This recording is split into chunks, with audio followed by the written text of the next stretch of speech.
Another day mga kawiting, and welcome back to my channel.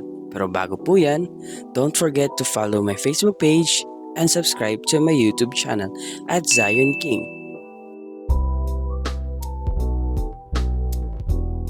A day in my life as a seafarer. Ang pagiging seaman ay hindi basta-bastang trabaho. Kasama mo dito ang hirap, puyat, pagod at delikadong trabaho. Patibayan ng puso at isipan. Gaya nga ng sabi nila, it takes a brave woman to love a seaman. Dapat ready ka sa LDR na relasyon. Ang pinakamasakit ay ang malayo sa pamilya ng ilang buwan. At madami kang mamimiss na mga okasyon.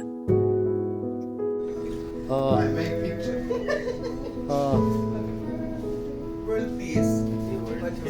World peace? Dadami ang isda? No more war. No more war. World peace. Okay na. Nag-birthday ako. Thank you. Hey to you. Bravo. Mata boys.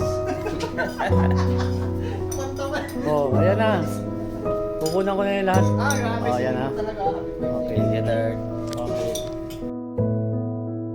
Masasabi mo, swerte at blessed ka kapag may pamilya kang ipipilit na i-celebrate ang birthday mo kahit na malayo ka sa kanila.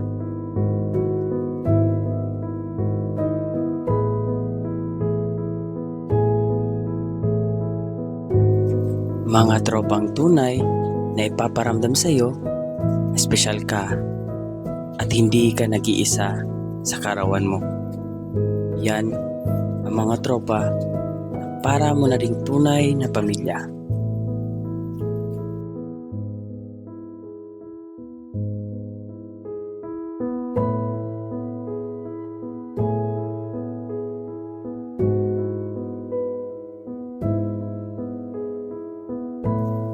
Kaya hanggat kaya mo pa, ay gumawa ka ng maraming memories kasama ang mga mahal mo sa buhay.